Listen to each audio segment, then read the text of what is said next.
Assalamualaikum warahmatullahi wabarakatuh, dan salam sejahtera untuk kita semua. Kecepatan memang menjadi obsesi untuk sebagian pesepeda, khususnya pesepeda jalan raya.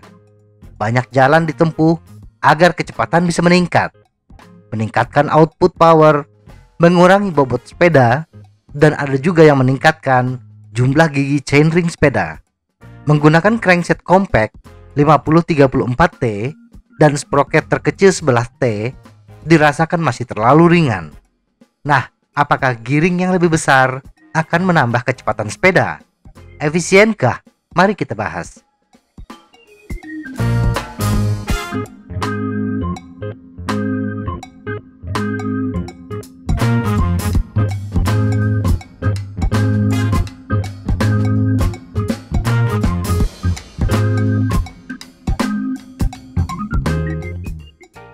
Sepeda jalan raya dengan ban 700 x 25C yang menggunakan chainring 50T dan sprocket 11T bila dikayuh dengan cadence 80 rpm akan menghasilkan kecepatan 46,06 km per jam dan membutuhkan power sebesar 602,27 watt.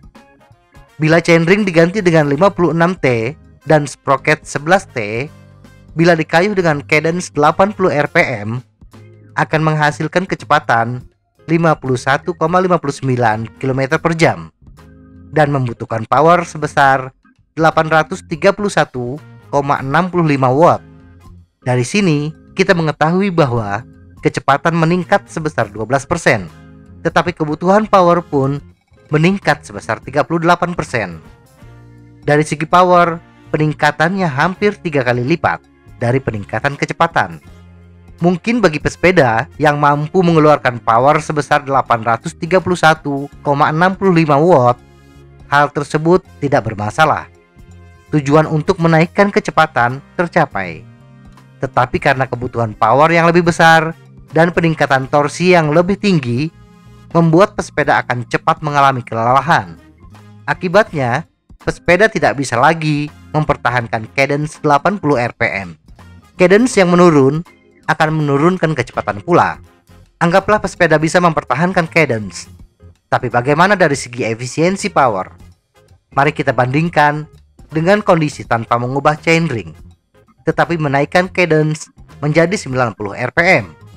Bila sepeda dengan chainring 50T dan sprocket 11T dikayuh dengan cadence 90 rpm, kecepatannya menjadi 51,82 km per jam dengan kebutuhan power sebesar 842,33 watt, angka yang hampir sama bila menggunakan kombinasi 56-11T dan cadence 80 rpm.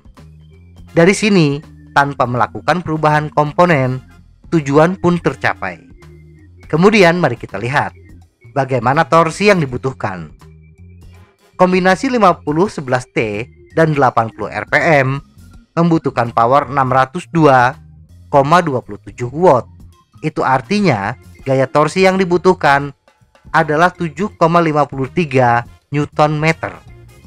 Sedangkan kombinasi 56-11T, gaya torsi yang dibutuhkan untuk memutar pedal sebanyak 80 putaran per menit adalah 10,4 Nm. Artinya membutuhkan tambahan torsi sebesar 38%. Tetapi untuk mengejar kecepatan yang sama pada kombinasi 50-11T dengan cadence 90 rpm hanya membutuhkan gaya torsi 9,24 Nm.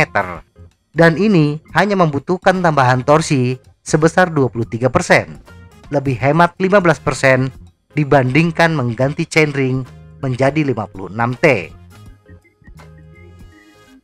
Kesimpulan, meningkatkan kecepatan dengan cara memperbesar chainring membutuhkan power yang lebih besar dan membuat pesepeda lebih cepat merasa lelah. Di samping itu, meningkatkan cadence dengan tetap mempertahankan chainring ternyata lebih efisien, hemat dalam urusan power, juga hemat dalam urusan biaya. Jadi, untuk meningkatkan kecepatan sepeda dengan cara menggunakan gear yang lebih tinggi atau lebih besar tidak akan membuat sepeda melaju lebih cepat. Semoga informasi ini bermanfaat. Tetap sehat. Salam goes.